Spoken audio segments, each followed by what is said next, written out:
Hallelujah, hallelujah, बोले यीशु मसीह की जय। आज का जो टॉपिक है वचन क्या है। क्या है? वचन क्या है? वचन क्या है? बताइए वचन क्या है?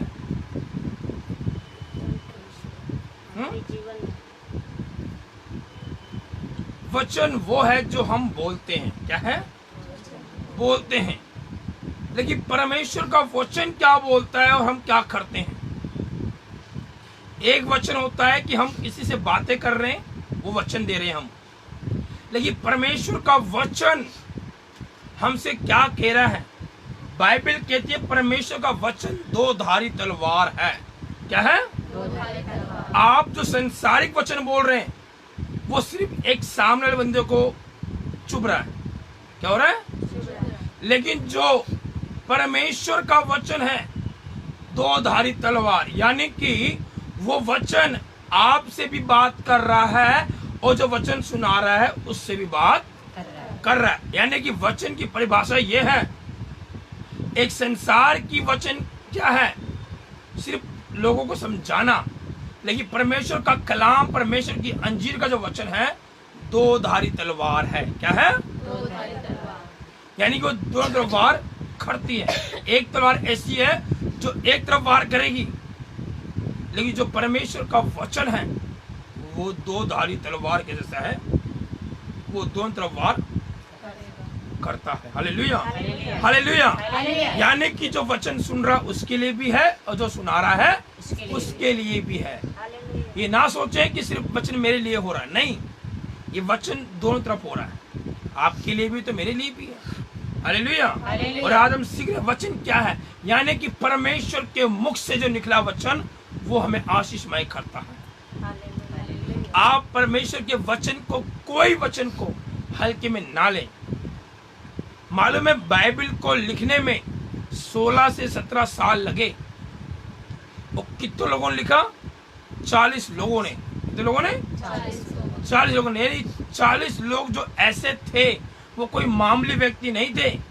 उन पर पवित्र आत्मा उतरा और उन्होंने जो बताया उन्होंने वो उस किताब में लिख दिया। आज जब आपको मौका मिले, कभी 4 लाख रुपए खर्च होंगे जाने के लिए इजराइल, क्या खर्च होगा? एक बंदे का। कभी जाना, घूम के आना इजराइल। इजराइल में लंबी चौड़ी बाइबल पड़ी हुई है, वो बाइबल आप उठा नहीं सकते इतना।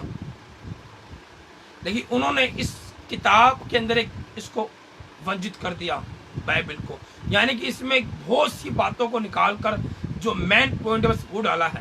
लेकिन उसमें पूरे जीवन के बारे में लिखा है कि जक्कई कैसे गुलर के पेड़ पर चढ़ा, कब तक जक्कई उस गुलर के पेड़ पर वेट करता रहा, वो 12 वर्ष की स्त्री कब तक उस लाइन में धक्का खाती रही, पूरा टाइम टेबल के हिसाब से वचन लिखा गया है। देखिए अगर इसमें लिखते क्या बाइबल बहुत बड़ी है बाइबल, लेकिन इनमें नहीं, इनमें जो मेन पॉइंट बस वो डाला गया है। हालेलुया। यानी कि हम परमेश्वर के वचन को मामूली वचन ना समझें। हालेलुया। एक वचन होता है, हम वचन को मामूली समझते हैं, लेकिन जो परमेश्वर का कलाम कह रहा है, परमेश्वर का वचन कह रहा है, उसे मामूली ना समझे। यूहन्ना की पुस्तक अध्याय 1 उसके 1 वर्ष में लिखा है, आदि में वचन था। क्या था? आदि में वचन। यानी कि आकाश पृथ्वी बनने से पहले ही वचन था। क्या था? वचन था। वो वचन ही परमेश्वर था। क्या था? वचन ही परमेश्वर था और वचन परमेश्वर के साथ था। Hallelujah, hallelujah. यानी कि वचन जो है आदि से पहले ही रखा गया है। हम पत्ते की पुस्तक देखते हैं, वहां पर लिखा हुआ है, आदि में परमेश्वर ने आकाश और पृथ्वी की सृष्टि किसके द्वारा? अपने हाथों से, वचन के द्वारा। सुबह हो गई, रात हो गई, दिन हो गया, उजाला हो गया, सिर्फ परमेश्वर के वचन से। किससे? और वचन ही परमेश्वर है। मेरे भाइयों मेरी बहनों, परमेश्वर ही वचन है। हम परमेश्वर के वचन को एक मामूली पुस्तक के अनुसार ना सुने, इसको सीरियस लें। क्या लें? क्योंकि वचन, अगर वचन नहीं सुन रहे, आप वचन पर नहीं चल रहे, तो आप परमेश्वर के लोग नहीं हैं। हालेलुया। हालेलुया। कितना वचन को हम मानते हैं बताइए। प्रभु ने कहा सप्पत वाले दिन, संडे वाले दिन, विश्राम का दिन समझना, सारे काम काज को छोड़कर पहले मेरी महिमा करना। हम कितने लोग करते हैं? मैं आपको बताऊं अपनी गवाही, जबकि आप जानते हैं मेरी शादी होने वाली है मई में। चर्च का टेंशन, परिवार का टेंशन, मैरिज का टेंशन, और भी अदरवाइज टेंशन, क्लेश का टेंशन, विश्वास का टेंशन, वो गुस्से में हो गई, उसको मनाना, उसको करना, ये करना, क्या बड़ा सब चीज। और देख लो 8 महीना हो गया, 9 महीना हो गया, प्रकाश को अब तक मैं अपने माइंड से निकाल नहीं पाया। रोज लगाता हूँ प्रभु मैं उसको भूल जाऊं, लेकिन कुछ दिन करता हूँ कोई भूलने की, वहां सामने से आज तक खोल, क्या करें? आज वो घर पे भी आ गया, वो क्या करें, कैसे भूलें? मैं अगर मेरी इच्छा भूलने की, परमेश्वर इच्छा नहीं की अलग करने की। हालेलुया। अब देख, कल मैं मालिक ने बोला शक्ति कल तुम्हें काम पर आना है। मैंने कहा भैया मैं कल काम पे नहीं आ पा सकता क्योंकि कल संडे है। उसने कहा कल आप काम पे नहीं आओगे तो अपना हिसाब ले लेना 10 तारीख को आकर। मैंने कोई बात नहीं, मेरा हिसाब कर दो, मेरा हिसाब कर दो, क्योंकि मेरा खुदा जानता है कि मैं किसके लिए काम छोड़ रहा हूँ। आप कितनी नौकरी को छोड़ते हैं? नौकरियों को फिर आप पूछे अपने जीवन, ये सिर्फ एक भाषा की जिम्मेदारी नहीं, ये आपकी भी जिम्मेदारी कि आप भी अपने काम को आउट कर दें कुछ देर के लिए। मेरा मालिक मुझे काम से निकालता, निकाल दे, क्योंकि मैं परमेश्वर के वचन में चलता हूं। उसने कहा है यहोवा के डरवैयों को कभी भी किसी भी भली वस्तु घटी नहीं होगी। अगर आपके अंदर परमेश्वर का वचन होगा तो आपको कभी भी किसी चीज घटी नहीं होगी। Hallelujah. Hallelujah, hallelujah. Hallelujah, hallelujah. Hallelujah. Hallelujah. Prakash को मैंने अभी 400 का वो दिया जूता, प्लस तो उसको दिए 200 दिए मैंने उसको, लो ले जाओ घर जाओ। और देखो मुझे बाहर से क्या नाम है, मुझे 6,000 रुपये मेरे पास अकाउंट में डाला किसी पास्टर ने, यानी कि 600 बोया और 6,000 को मैंने खाटा। हालेलुया।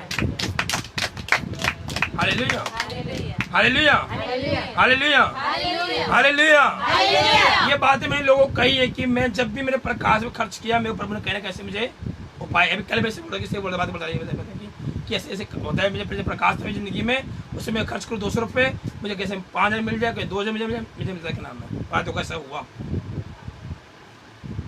मालिक ने मुझे बोला कि कल से मत आना काम पर। मैं ठीक है जी नहीं आएंगे। जब मैं वापस जब छुट्टी होने टाइम मुझे कहा कि ठीक है कोई बात नहीं, सोमवार से काम पे आ जाना। हालेलुया। क्या बोला? सोमवार से। मैंने कहा भैया अगर आपकी इच्छा है हिसाब करने की तो आप हिसाब कर सकते हैं, मुझे कोई इतराज इसमें, मैं आपसे कहूंगा भी नहीं कि क्यों कर रहे हैं, नहीं मैं आऊंगा, नहीं तो नहीं। संडे के अलावा मुझे एवरीडे मुझे बुलाओ, मैं आने को राजी हूँ, लेकिन संडे वाले दिन मैं नहीं आ सकता। बोला कि 2 घंटे के लिए मैं 2 घंटे भी नहीं आ सकता। क्यों? मेरे प्रभु ने कहा है शब्द आए दिन विश्राम का दिन समझकर विश्राम करना। हालेलुया। हालेलुया। हालेलुया। आज मैं आपको इंकरेज कर रहा हूँ इसलिए कि आपका भी अंदर ऐसा विश्वास होना चाहिए। नौकरी जारी जाने दो। हम जानते हैं पास्टर एलेक्स, उनके पिता का हाथ उन पर से हट गया। अब जानते हैं मोटे पास्टर, इसके पेट काफी लंबा था, पाथावन चर्च के अंदर जो 25 दिसंबर में जो पाते थे वीडियो घूम के गए हो, कई बार गए देखियो मोटे पेट का लंबा पेट का काफी। उनकी गवाही है ये। वो जॉब करते थे, उन्हें संडे की मालिक ने ठीक है संडे छुट्टी मिलेगी आपको, उन्होंने 2 संडे छुट्टी दी। फिर कहने लगे भाई संडे को काम पे आओ। वो 1 संडे गए, 2 संडे गए, 3 संडे गए। फिर अब सर जी मैं अब नहीं आ सकता, आपने 2 बुलाया, 3 वाला मैं आया, लेकिन अब मैं नहीं आ क्योंकि मैं संडे को प्रभु को दूंगा। उसने कहा आप अपना हिसाब ले लो। मैंने ठीक है मेरा हिसाब कर देना। देखा जी 5 दिन दी 5 नौकरी। फिर उन्होंने काम पकड़ा, सेम वही ड्रामा। 2 संडे छुट्टी मिली, फिर गया भाई काम पे संडे को आना पड़ेगा। वो गए उन्होंने कहा मैं संडे को नहीं सकता। वहां से भी काम पे से उनको उसने कहा प्रभु अब जो तेरी इच्छा है तू कर, लेकिन मैं अब नौकरी पे नहीं जाऊंगा, अब मैं नौकरी नहीं करूंगा, जो तेरी इच्छा तू कर। बाहर से कंपनी का फोन आया विदेश से, उन्हें सर हमारी कंपनी को ज्वाइन कीजिए, आपको यहाँ नहीं आना, आप दिल्ली में रहकर आप काम कीजिए। क्या कीजिए? दिल्ली में रह काम कीजिए, जहां वो व्यक्ति 5,000 नौकरी में कर रहा था काम, आप 1.5 लाख तनख्वाह है उनकी, घर बैठे जो मिली उनको, यानी घर बैठे काम करना, कंप्यूटर बैठकर। सोचो, जब आप परमेश्वर के वचन को चलेंगे, जब परमेश्वर वचन को लेके साथ चलेंगे, जब वचन से बात करेंगे, प्रभु आपके जीवन ब्लेसिंग को देगा ही देगा। उसने खुद कहा है मैं तुझे भूरे से उठाकर पंतों में बैठाऊंगा। ऐसा कौन व्यक्ति है जो आपको उनसे घेर दे? ऐसा कौन व्यक्ति है जो आप पर दोष लगा दे? उसने कहा है वचन में, जवान सिंगों घटी होगी, लेकिन यहोवा के खोजियों कभी किसी चीज की घटी नहीं होगी। लेकिन फिर भी आप कहते घटी है मेरे पास। घटी क्यों है? वचन नहीं है। क्या नहीं है? वचन नहीं है। जिस दिन घटी हो दिन कहो प्रभु तूने कहा है वचन में यहोवा के रवैयों को कभी भी कोई घटी नहीं होगी। आज तो मुझे घटी हो रही है। देखिए प्रभु शाम तक कोई ना कोई उपाय करेगा। कितने लोग जानते हैं पास्टर जॉन को? पास्टर जॉन को पतले से हैं पास्टर जॉन। उनको उनका किराया बढ़ गया, 25,000 रुपये उनको देना था किराया। सुनिए भाई मैंने बताई थी कभी 25,000 देना वो किराया। बीबी लड़ रही घर पे आकर, और जा चर्च कर काम मत कर, देख किराया देना है, कल सुबह रूम खाली पड़ना पड़ेगा। पास्टर जॉन कमरे में गए, रात के 12 बजे प्रार्थना कर रहे, रात के 12 बजे कोई व्यक्ति आकर उनकी बजा रहा है बैल, और फिर कोई गुस्से में गए कि मेरी बीवी फिल्म से लड़ने आ गई। गुस्से में गए, क्या है? ये सारा बंदा खड़ा है लिफाफा लेकर, ये खड़ा है लिफाफा ले। उन्होंने कहा सर ये लिफाफा ले लो। सारे बंदे गाड़ी बंदे ने दिया है। किसने दिया है? क्या सारे बंदे ने? उन्होंने देखा उस तरफ, वो बंदा गायब। अभी जब देखा बंदे तरफ, गाड़ी गायब, लिफाफा हाथ में। जब अंदर गए, उन्होंने जब गिना स्वयं निकले पैसे। जब पैसे गिने 25,000 रुपये। कितने हजार रुपये? 25,000 से 30,000 नहीं निकले, ये 500 फालतू में नहीं निकले। कितने निकले? सिर्फ 25,000 रुपये। क्यों? प्रभु आपको उतना देगा जितना आप खा सको, जान देगा। अगर वहां मिलते हैं 30,000 रुपये हो, 25,000 दे दो मकान मालिक को, 5,000 की पार्टी करेंगे हम शाम को। हालेलुया। लेकिन परमेश्वर इतना देखिए इतना तेरा काम चल। आज आवश्यकता है वचन को आगे रखें। क्या रखें? वचन क्या कह रहा है, वचन मुझसे क्या कह रहा है, उसको आगे रखें। जब हम वचन को आगे रखेंगे, सचमुच आपकी जो बड़ी बड़ी गवाही बनेगी। हम देखते हैं यीशु मसीह ने जब कहा शैतान से, जब शैतान ने कहा इस पत्थर से कह दे रोटी बन जाए, यीशु मसीह ने लिखा है वचन में मनुष्य केवल रोटी से नहीं पर परमेश्वर के वचन से जीवित रह सकता है। हालेलुया। अगर यीशु मसीह बोलता है रोटी बन जा, पत्थर रोटी बन जाती। यीशु ने क्या कहा? लिखा है वचन में कि मनुष्य केवल रोटी से नहीं वरन परमेश्वर के वचन से जीवित रह सकता है। आज आवश्यकता है हमें वचन को आगे रखने की। जब वचन को आगे रखेंगे, सचमुच परमेश्वर आपको ब्लेस करेगा। आज कितने भी बड़े काम सामने क्यों ना हो, लेकिन शपथ का दिन, परमेश्वर का दिन, रविवार का दिन मिस नहीं करनी चाहिए। क्योंकि हमारे वचन नहीं है, इसलिए हम संडे के दिन को मिस करते हैं। छोटा संडे क्या है, लेकिन आप कभी थोड़ा इमेजिन कीजिए, संडे सिर्फ हफ्ते में एक बार आता है। आता है एक बार, ये नहीं कि चलो संडे हर हफ्ते आ रहा है। कहाँ आ रहा है? हफ्ते में सिर्फ ये नहीं कि रोज संडे आ रहा है, थोड़ा संडे आता है। और हम एक संडे चर्च में आने की खातिर ये भी नहीं सोचते कि एक संडे में से मिस हो रहा है, जो हफ्ते में एक बार आएगा। अब अगले संडे आएगा, आज संडे गया, अब संडे नहीं आएगा, अब 6 दिन हमें वेट करना पड़ेगा संडे के लिए, उसके बाद आएगा। लेकिन फिर भी हम विश्वासी मसीह लोग प्रभु के दिन को भूल जाते हैं अपने काम में, अपने काज में। आज आवश्यकता है कि हम परमेश्वर के वचन को आगे रखें। प्रभु आपका जय मसीह।